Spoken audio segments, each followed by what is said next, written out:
Wow தமிழா நேயர்களுக்கு வணக்கம். சனிப்பெயர்ச்சி பலன்கள் மார்ச் மாதம் 29ஆம் தேதி 2025. இந்த வருடம் நடக்கக்கூடிய இந்த சனிப்பெயர்ச்சி கும்பராசியிலிருந்து சனி பகவான் மீன ராசிக்கு போகிறார். இது திருக்கணித முறைப்படி ஒவ்வொரு ராசி நேயர்களுக்கும் எப்படி இருக்கும் அப்படிங்கிறத பார்க்கறதுக்கு முன்னாடி பொதுவான பலன்கள் எப்படி இருக்குன்னு பார்க்கலாம். பொது பலன்கள் அப்படின்னு சொல்லும் பொழுது சனி பகவான் மீன ராசிக்கு போகிறார். இந்த மீன ராசி அப்படிங்கிறது குருவினுடைய வீடு. இப்போ சனி பகவான் பிரவேசம் செய்யக்கூடிய இந்த காலகட்டமானது மீன ராசியில் ஏற்கனவே ராகு பகவான் இருக்கிறார்.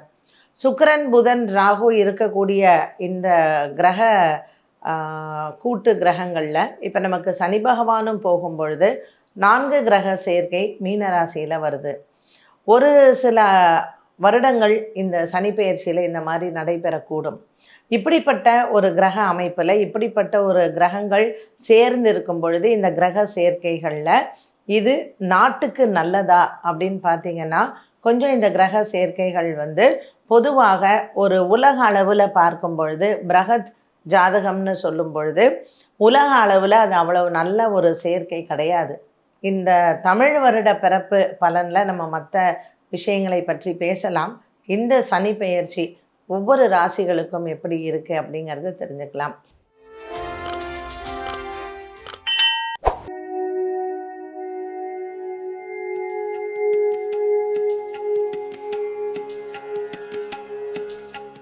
கும்பராசி நேயர்களுக்கு இந்த சனி பெயர்ச்சி எப்படி இருக்கும்? நிறையா சமூக வலைத்தளங்களில் நீங்கள் எல்லாருமே பார்த்துருப்பீங்க. கும்பராசிக்கு இப்படி இருக்குது அப்படி இருக்குது எல்லாம் போட்டிருப்பாங்க. பட் கடந்த 2.5 ஆண்டு காலம் இந்த ஜென்மத்தில் வந்த சனி பகவான் கும்பராசிக்காரர்களுக்கு நல்லதும் பண்ணியிருக்காரு, அதே சமயத்தில் அவங்கள கஷ்டமும் படுத்தியிருக்காரு. இந்த கஷ்டம் அப்படிங்கிறது கும்பராசிக்காரர்களுக்கு என்னென்னா வாழ்க்கையில் ஒரு பெரிய பாடத்தை புகட்டி இருக்கும். ஒரு மனிதனை சீசன் பண்ணுறது அப்படின்னு சொல்லுவோம். ஸோ நம்ம இது கெட்டது அப்படின்னே சொல்ல முடியாது. வாழ்க்கையில் நம்ம நிறைய தவறுகள் செய்யும் பொழுது தான் நமக்கு அனுபவங்களும் நிறைய வரும். அப்போது கும்பராசிக்காரர்களுக்கு சனி தன்னோட சொந்த வீட்டில் தான் இருந்தார் கும்பத்தில். பட் இருந்தாலும் நமக்கு அது ஜென்ம சனி அப்படிங்கும் பொழுது உடல் ஆரோக்கியத்தில் நிறைய நீங்கள் கும்பராசிக்காரர்களை நீங்கள் எடுத்து பார்த்துருந்தீங்கன்னா உடல் ஆரோக்கியத்தில் நிறைய பிரச்சனைகளை கொடுத்துருப்பாரு. குடும்ப விஷயத்தில் நிறைய மன உளைச்சலை கொடுத்துருப்பார். இந்த ரெண்டும் நம்ம என்ன சொல்லுவோம், ஐயோப்பா எனக்கு பயங்கர கெட்ட நேரம். அது கெட்ட நேரமே கிடையாது. நீங்கள் அடுத்தது வாழ்க்கையில் என்ன மாதிரியான முடிவுகளை எடுக்க வேண்டும், நீங்கள் ஒரு படியை எடுத்து வைக்கிறீங்க அப்படின்னா என்ன நான் எந்த விஷயத்தில் கேர்ஃபுல்லாக இருக்கணும் அப்படிங்கிறத இந்த 2.5 வருஷம் நீங்கள் கற்றுக்கிட்டு இருப்பீங்க. இதுதான் உங்களுக்கு ஜென்ம சனியில் நடந்திருக்கும். ஸோ இந்த ஜென்மசனி என்ன சனி பகவான் கெட்ட பலனா அப்படின்னா இல்லை, அது நல்ல பலன் தான். நம்ம பாசிட்டிவாகவே எடுத்துக்கலாம். ஸோ இப்போ நமக்கு அடுத்த 2.5 ஆண்டு காலம் பாத சனி அப்படின்னு சொல்லுவோம். ஸோ இந்த பாத சனி அப்படிங்கிறச்சே கும்பராசிக்காரர்களுக்கு சனி பகவான் 2ஆம் இடத்திற்கு போகிறார். குடும்பத்தில் இருந்த குழப்பங்கள் ஃபஸ்ட்டு கொஞ்சம் கொஞ்சமாக விலகும். ஆனால் என்னென்னா உங்கள் ராசிக்கு ராகு வந்துடுறார். அண்ட் 7ஆம் இடத்துல சூரியன் வீட்டில் கேத்து இருக்கார். ஸோ கொஞ்சம் நமக்கு மருத்துவ செலவுகள் இருக்கத்தான் செய்யும். அதில் நம்ம கொஞ்சம் கேர்ஃபுல்லாகவும் இருக்கணும்.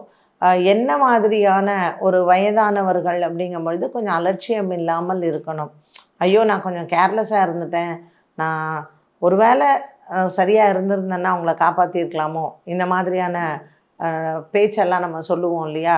ஸோ அது வராமல் இருக்கிறதுக்கு நம்மளும் ஒரு சின்ன தலைவலின்னா கூட அவங்களுக்கு கவனம். ஸோ குடும்பத்தில் அதிகமான ஒரு பொறுப்பை எடுத்துக்கொள்ள வேண்டும். குடும்பத்தாரிடம் அதிகமான கவனத்தை செலுத்த வேண்டும்.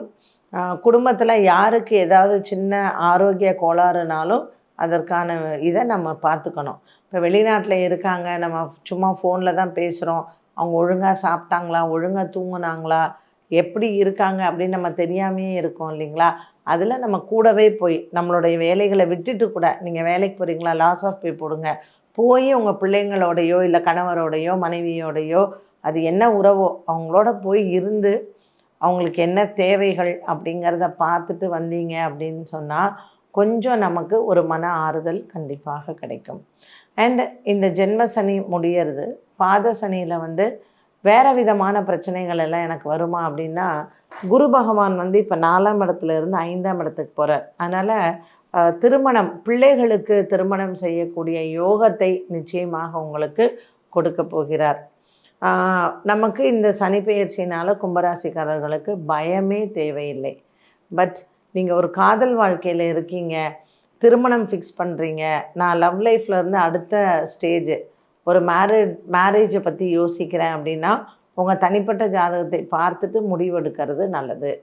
அண்ட் கும்பராசிக்காரர்களுக்கு வந்து நிறைய இந்த வருடம் வந்து இந்த சனிப்பெயர்ச்சியில் நிறைய செலவுகளை வந்து கொடுக்கும். ஸோ வீடு ரெனோவேஷனாக இருக்கலாம், இல்லை புதுசாக வீடு கட்டுறதா இருக்கலாம், இல்லை நீங்கள் வந்து ஒரு லேண்டு வாங்கிறதா இருக்கலாம், லேண்டுக்காக கடன் வாங்கிறதா இருக்கலாம். இப்படி இந்த கும்பராசிக்காரர்களுக்கு பல விதத்தில் பொருளாதாரத்தில் உங்களுக்கு நிறைய செலவுகள் எல்லாம் வருவதற்கு நம்ம கடன் படுறதுக்குமான வாய்ப்புகளும் இருக்கும். இப்போ பிள்ளைங்களுக்கு திருமணம் அப்படின்னாலும் நம்ம கடன் படக்கூடிய சூழ்நிலைகள் வரும். ஸோ கும்பராசிக்காரர்களுக்கு இந்த சனிப்பெயர்ச்சி எப்படி இருக்கும்னா, கடந்த 2.5 ஆண்டுகளை விட இந்த சனிப்பெயர்ச்சி உங்களுக்கு நல்ல பலனை தந்தாலும் கூட கொஞ்சம் நம்ம இந்த ராகு கேத்து பயிற்சினால் எச்சரிக்கையாக இருக்கலாம். குரு பகவான் நமக்கு 5ஆம் இடத்தில் வருவதனால அது ஒரு பெரிய பலமாகவும் அமைகிறது. திருமண விஷயத்தில் நம்ம கொஞ்சம் எச்சரிக்கையாக இருப்பது நல்லது.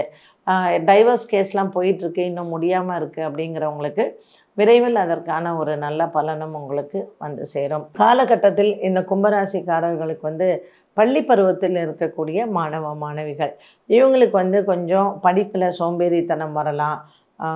கொஞ்சம் அக்கறை அப்படிங்கிறது அவங்களுக்கு அதிகமாக இருக்க வேண்டும். ஈடுபாடு அப்படிங்கிறது அவங்களுக்கு கொஞ்சம் அதிகமாக இருக்க வேண்டும்.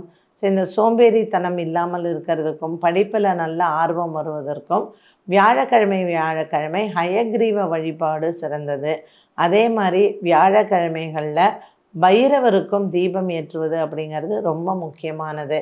ஸோ வியாழக்கிழமை தட்சிணாமூர்த்தி, பைரவர், ஹயக்ரீவர் இந்த 3 தெய்வங்களுக்கும் தீபம் ஏற்றி வழிபாடுகள் செய்தால் படிப்பில் தடையில்லாமல் இவங்க வந்து பாஸ் பண்ணுறதோ, இல்லை இந்த சோம்பேறித்தனத்தை விட்டுட்டு நல்லா படிக்கிறதுக்கோ இந்த பரிகாரங்கள் எல்லாம் நமக்கு உறுதுணையாக அமையும். கும்பராசிக்காரர்கள் வந்து கடல் ஓரத்தில் அமைந்திருக்கக்கூடிய சிவன் ஆலயங்கள், ஸோ ராமேஸ்வரம், அதே மாதிரி நீங்கள் கோகர்ணா, கர்நாடகா மாநிலத்தில் இருக்கக்கூடிய கோகர்ணா, இங்கே வந்து நீங்கள் போய் சிவனை வந்து வழிபாடு செய்து விட்டு வரலாம். பட் கோகர்ணா கண்டிப்பாக போயிட்டு வாங்க. அது வந்து கடலோரத்தில் இருக்கக்கூடிய ஆத்மலிங்கம் அப்படின்னு சொல்லக்கூடிய ஒரு அழகான கோவில். அதுவும் இந்த சனி முடியக்கூடிய இந்த காலகட்டத்தில் பித்ருக்கள் ஆசீர்வாதமும் நமக்கு பரிபூரணமாக கிடைக்கும். அதனால் சிவன் ஆலயம் கடலோரத்தில் இருக்கிறதுல கோகர்ணா சென்று வழிபாடு செய்து விட்டு வரலாம். இல்லை பூரி ஜெகநாதர் ஆலயம் போகலாம் இந்த பக்கத்தில், அதுவும் உங்களுக்கு நல்ல பலனை வந்து கொடுக்கும். ஸோ கும்பராசிக்காரர்களுக்கு திருமண வயதில் இருப்பவர்களுக்கு திருமண யோகங்கள் அமைவதும், குழந்தை பாக்கியம் முக்கியமாக குழந்தை செல்வம் அவசியம் வந்து உங்களுக்கு வெகு நாட்களாக எதிர்பார்த்துட்ருக்கிறவங்களுக்கு அது அமையறதுக்கான வாய்ப்புகளும் அதிகமாக உண்டு. ரொம்ப ஒரு மன நிறைவான ஒரு சனி பெயர்ச்சியாக அமைகிறது. ஸோ ஜென்மத்தில் இருந்து 2ஆம் இடத்திற்கு போகக்கூடிய சனி பகவானால் எந்த விதமான பெரிய பாதிப்புகளும் உங்களுக்கு கிடையாது.